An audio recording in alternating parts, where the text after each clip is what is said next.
اور اب مدنی خبروں کی تفصیل۔ جمعۃ الوداع کی مبارک ساعتوں میں بعد نماز جمعہ ہوا مدنی مذاکرہ براہ راست عالمی مدنی مرکز فیضان مدینہ باب المدینہ کراچی پاکستان میں۔ شیخ طریقت امیر اہل سنت دامت برکاتہم العالیہ کے مدنی پھولوں سے آپ بھی جلا پائیے۔ کیا قرآن پاک پڑھنا بغیر زبان لائے ہونٹ لائے یہ پڑھ سکتا ہے؟ یہ طریقہ ٹھیک ہے یا غلط ہے؟ جو کچھ پڑھنا ہوتا ہے تو پڑھنے کی تعریف یہی ہے کہ اگر کوئی سننے میں رکاوٹ نہیں ہے، شور نہیں ہے، خود بہرا نہیں ہے، تو اتنے تلفظ تو ادا ہونے ضروری ہیں کہ خود کانوں سے سن لے، یعنی اتنے تلفظ ادا ہو رہے ہیں کہ بہراپن نہ ہوتا یا شور شرابہ نہ ہوتا، کوئی رکاوٹ نہ ہوتی تو خود سن لیتا، یہ ضروری ہے۔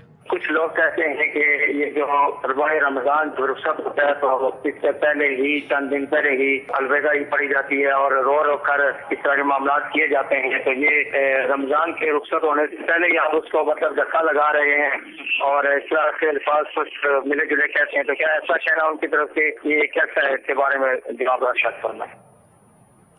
بہت برے لوگ ہیں اس طرح کہنے والے کہ جو مطلب کسی کی محبت میں روئے، اس کے بارے میں یہ کہنا کہ یہ دھکا لگا رہے ہیں اس اپنے محبوب کو نکالنے کے لیے، ارے جاہلانہ بات ہے، بری بات ہے، دل آزار بات ہے، دل دکھانے والی بات ہے۔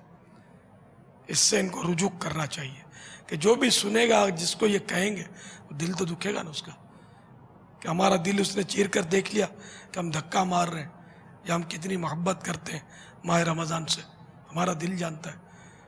تو قیامت میں نہ چھوڑیں کہ قیامت میں فیصلہ ہوگا کہ کس کا مطلب ہے کہ وہ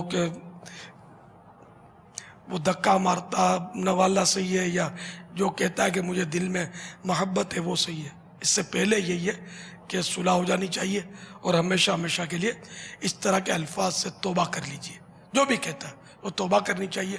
اب رہیے کہ چند دن پہلے وہ رونا، تو اب یہ تو دیکھو اپنی اپنی کیفیت ہوتی ہے۔ اب رمضان کا چاند آتے ہی چاند نظر آئے اور رونا آئے تو کیسا؟ کہ آیا بھی ہے تو ایک ہی مہینے کے لیے، اور یہ دیکھتے ہی دیکھتے تشریف لے جائے گا اور کنفرم ہے تشریف لے جائے گا، اس کو روکنا ممکن ہی نہیں ہے۔ تو اب ایسی صورت میں اس پر کیا حکم کیا لگے گا؟ تو یہ بھی تو ایک رمضان ہی کی تو محبت ہے نا، کہ جب اس کے دن قریب آتے ہیں رخصت کے، تو ظاہر ہے کہ ایک غم اور صدمہ پیدا ہوتا ہے۔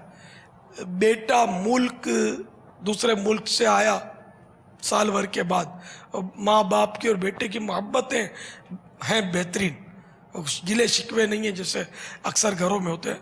بہت پیارا بیٹا ہے، بڑا سعادت مند ہے، بڑا فرما بردار ہے۔ تو یہ بیٹا اب جب بولے کہ اب 2 دن کے بعد میری فلائٹ ہے، تو کیا والد صاحب جب تک فلائٹ میں یہ نہیں بیٹھے گا اس وقت تک کیا وہ جھومتے رہیں گے، خوشیاں مناتے رہیں گے، کہکے مارتے رہیں گے؟ یا وہ ان کو یوں ہوگا کہ اب بیچارہ چلا جائے گا، ارے 2 دن کے بعد چلا جائے گا، اب تو 1 دن کے بعد چلا جائے گا، اب تو اتنے گھنٹے رہ گئے، یہ تو گیا، یہ ہوگا نا؟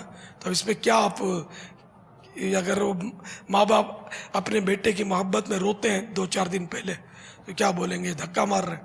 تو عقل سے بھی مطلب بعید ہے نا، عقل میں بھی نہیں آئے گی نا کسی کے کہ دھکا مارنا تو ہوا ہی نہیں، یہ کس بنیاد پر دھکا مارنا ہوا؟ اللہ تعالی ہم کو عقل سلیم عطا فرمائے۔ اب مدنی قافلے میں مسافر بن جائیں تو انشاءاللہ آپ بھی روئیں گے۔